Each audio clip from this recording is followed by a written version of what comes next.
bottom left.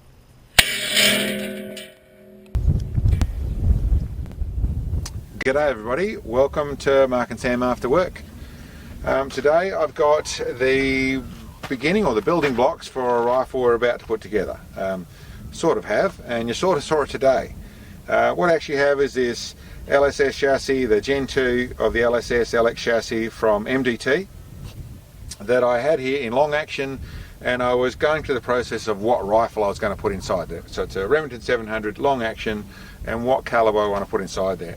I have a couple of good ones, big heavy units in a 7mm Rem mag and a 300 Win mag. I wanted something in the beginning of the magnums or in a larger than the 308, 243, that sort of stuff. But I didn't want to go quite to the level of the bigger ones. This being quite a nice light chassis, I wanted something with good long range performance, but a caliber that suited that. In that process, I have lots of options, lots of choices. Still sort of working it out, but started to go through the build process, which was to get a action and start to build a rifle. What I come up with is really was more cost effective for me to buy a complete long action in a rifle. It was way cheaper to do that than it was to buy an action and start from scratch. Even though I was going to throw most of the bits and pieces away, all I was actually going to get out of it was a bolt and a bolt and an action. It was still way cheaper to buy a complete rifle. So what I bought, and you'll see at the beginning of the video, take you to the beginning of the video, was this rifle starting in this stock we got, overall Menke butt pad to it, synthetic stock, not floated. They rub up the front of the stock in these old stocks. I think this thing is from the early 2000s. I'm not really sure the exact age. I checked the serial number and I think I read it right. I think it's a 2005 with a El Cheapo little Tasco scope on it. Probably okay for hunting, not the type of thing I like to use. Set up terribly.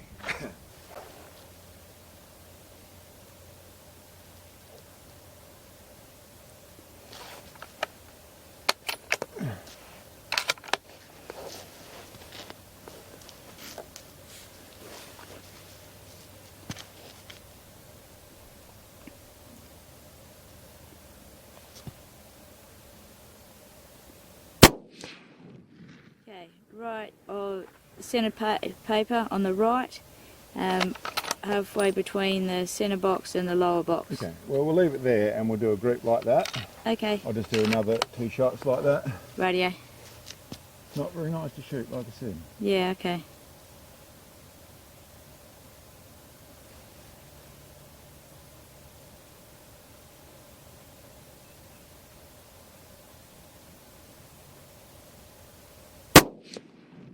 Okay, touching left of that shot.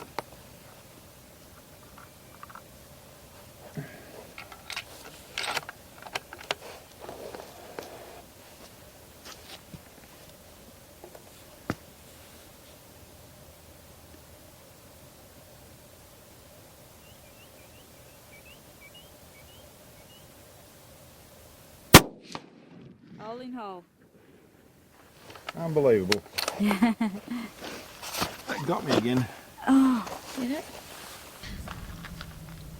So you'll see in the video there, when I actually used that scope was set up terribly to where I actually got a little bit of a love tap, tiny bit of a scope bite, actually trying to shoot it in the way I was. Terrible shooting. But as you can see there, sometimes my mistakes as a shooter corrected by the mistakes of the gun, and I have a ridiculously close 3-shot group. I would be almost certain if I had another group it would have been an 1.5-inch group, because it was the rifle little sporter barrel, which it still has, set up in that rifle. The way I was shooting it was all terrible, but sometimes a negative cancels out the other negative and you end up with something like that. So I thought I'd leave it in there. It probably disproves all the qualities of what we're doing in some fashions, but it's not the case. It's just one of those rare moments you'll get. What I did then, and you'll see in the footage, was I swapped it all over into what you're looking at here. You'll see the footage of me putting that together.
only put together as a quick shoot scenario, so there's no Loctite or anything like that, all the right tensions, but I haven't done it in a set format because I'm about to do more work with it. But I still wanted to try that, and in the 30-06 caliber. If I haven't said that, yes, it's a 30-06 is what I'm actually shooting. So this is what I did, bolted together the MDT chassis as it was. I have a simple little bag rider that I've made for it, just a simple bit of aluminium machined and screwed on there, simple thing, mounted to the bottom of it. Everything else is as it is. I have this is the system I designed for the other one, but it is actually this guardrail that mounts the front mount for my Bipod system. So that screws on these long ones. There's actually 8 bolts on each side. They're just M-lock, so you put them in the side, bolted on there, nice and simple. Got my floating scope on here, and I've also, to make this a bit more of a floating unit, I've changed over to this, I think it's accuracy first, bubble level that's actually mounted to the scope, rather than running the little ones I bolt to the rail all the time. This one stays true to the scope. So I set it all up. I also, as you would note, or as you'd notice, I threaded the barrel just so I could see what difference it's going to make and actually do the whole process of making it nicer and nicer to shoot. That's level. You'll go centre of the left target.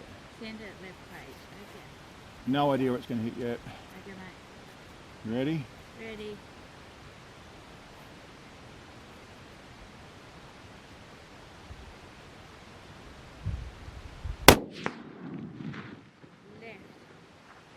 It looked like it was slightly low of the centre of the target, but it was like half a paper to the left.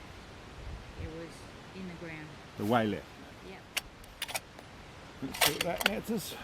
Okay, ready. Different rifle to shoot. Oh yeah, that's good.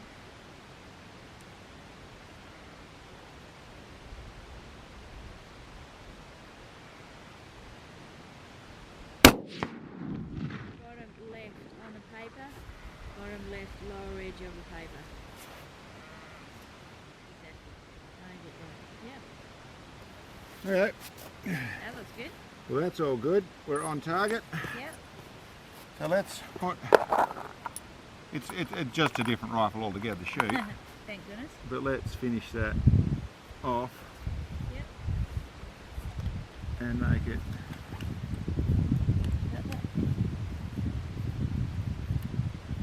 I'm not sure what to put on. How silly does that look?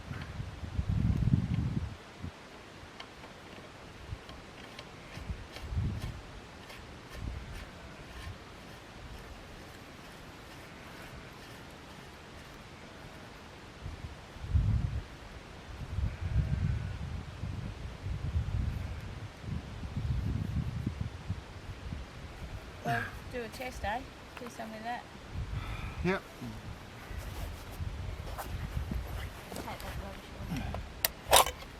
Well, that all worked. So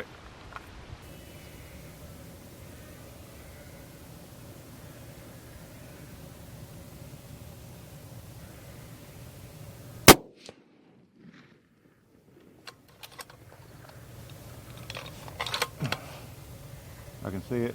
Right, yet.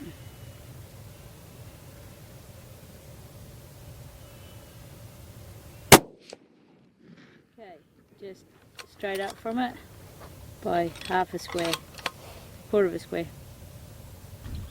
In truth, in this little tiny light sporter barrel, I wouldn't be shocked if the muzzle brake, the extra little bit of tiny bit of a thump that happens as it's happening, could make a sporter barrel actually shoot worse. I couldn't say that. I didn't go through that process. Certainly did change my point of aim, but it was really, I suppose, what I'm putting forward, or what I wanted to show, was that even if you have no options, you have a sporter barrel, you can't change it, but the thing's still pushing too hard, you can still go through and do all these little bits and pieces and make something that shot really nicely. And I'd have to say, and you'll watch the footage there, it did. Very comfortable to shoot. Turned a 30-06, running a good stout load, into a very comfortable gun. And even with that horrible little lightweight barrel, we were able to get onto our target, which is just over behind Sam. She wants to swing her and have a look, and there it is at 1420 mile an hour, coming at our 5 o'clock Left to right? Yep, slightly right to left, slightly. So it's at about 5 o'clock. Okay, well let's Silo's see. showing similar, about 5 mile an hour. How I can use this. Now take my sunglasses on.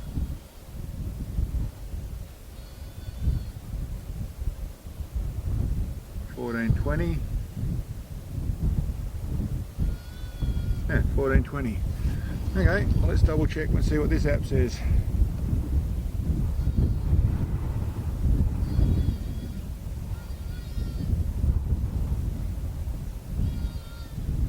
$14.21. Okay, well, that's good. That's nice. Okay, so that means out of the data I've guessed for it,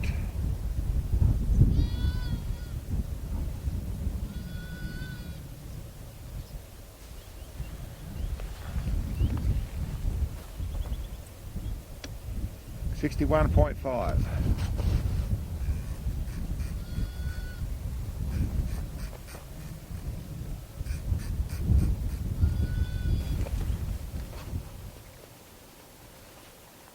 Okay.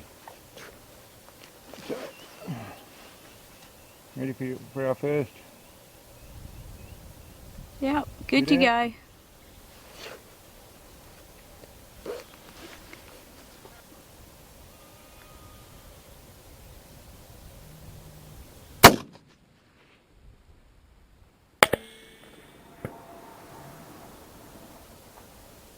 Did not say. Damn it. I'm not sure what this dirt's going to show us, is it? No. Come back a bit with my scope. No, I mean that's got to be all very close, Yeah, you'd think. but it's our first time we fired it here, we don't know anything about it. Yep, we'll have another look.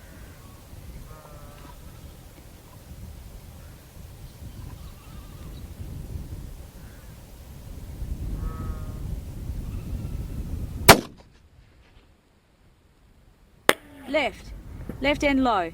Half a target left and 1 target low. Well, I fired 1 target low. Okay, That's what I just did. right. I actually pulled it down to make it shoot short. Yep. No, I can't do that with this long action. Okay, so 1 target left. Yeah, half target left, 1 target low. What sort of impact are we expecting on target? Oh, there should be a reasonable hit out there. Okay. Good to go.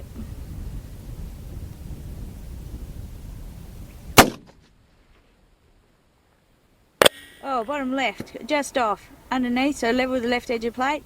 Underneath, so 1/4 of a target low. Just off.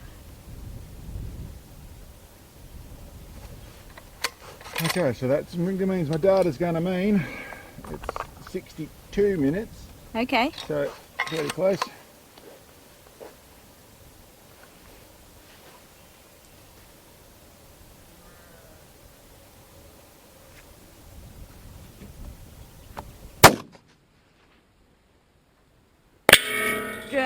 Hit the target. Move left bottom corner. On plate. So left bottom corner. So Yep. still a Like little 2 bit inches left. from Only the... half a minute. I'll go another minute. Okay.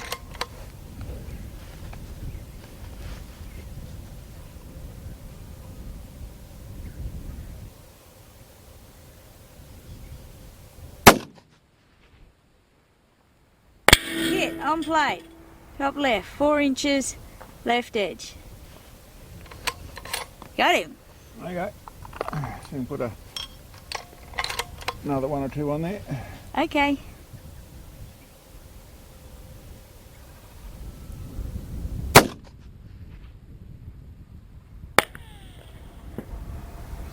Did not see. Did I?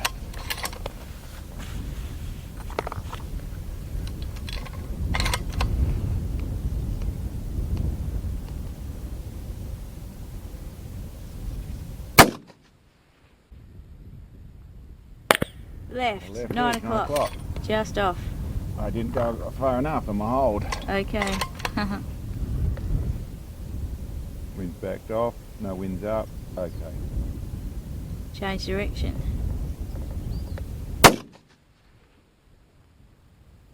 Yeah. Right edge of plate. 4 o'clock. On plate. I held over. We're hitting as often as we're missing. It was hit and miss type thing. It was a little bit low in the wind, so we get a little bit of that on and off in the wind side of it.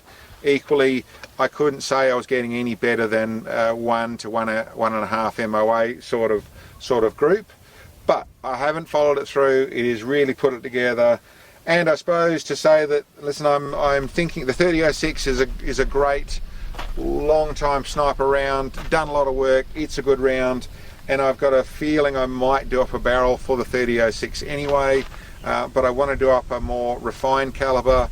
And my thoughts at the moment, where I'm heading, you know, people might have thoughts on that, but where I'm heading at the moment is probably a 6506, which is the 3006 neck down to the 65, so it can run the likes of the 140 grain Burger or the 147 grain Hornady, so a super efficient ELR round in a barrel probably 26, 27 inches, go to the optimum twist in a heavy or in a heavy varmint or maybe a target profile, still keeping in the genre of a factory style rifle, but do the refining, do a little bit of work with its bolt and action, and put it so that I can actually run a couple of barrels in this action in this chassis or in this setup is what my thoughts are.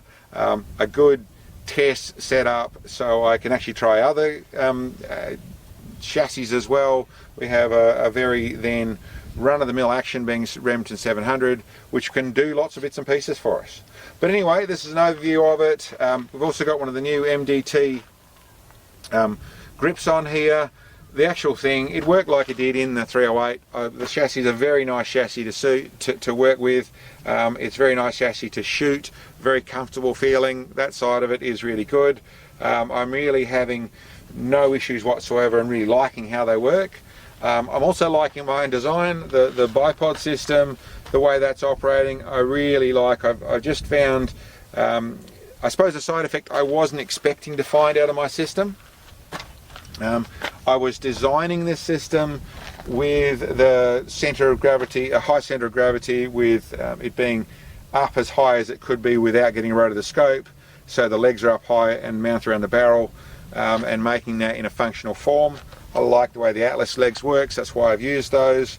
The bit I wasn't expecting to get, which I have found, is that, as you can see, this is not hard to rotate inside there, but it doesn't move.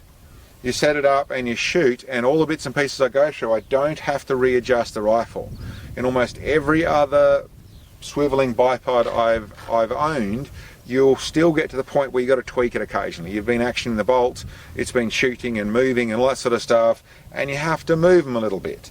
At this stage, with all the calibers I've run, and even when I did a fair few shots without a muzzle brake on it, so I'm getting a bit of recoil. It's only a 3006, but a bit of there's nothing going on. It's working really nicely. So it's an unexpected side effect, and the reason for that is it's got such a big surface area to actually, for the two clamps to sit on, that means that if you physically push against it, yes, it's moving, but the normal action of the gun, it's actually sitting there really nicely.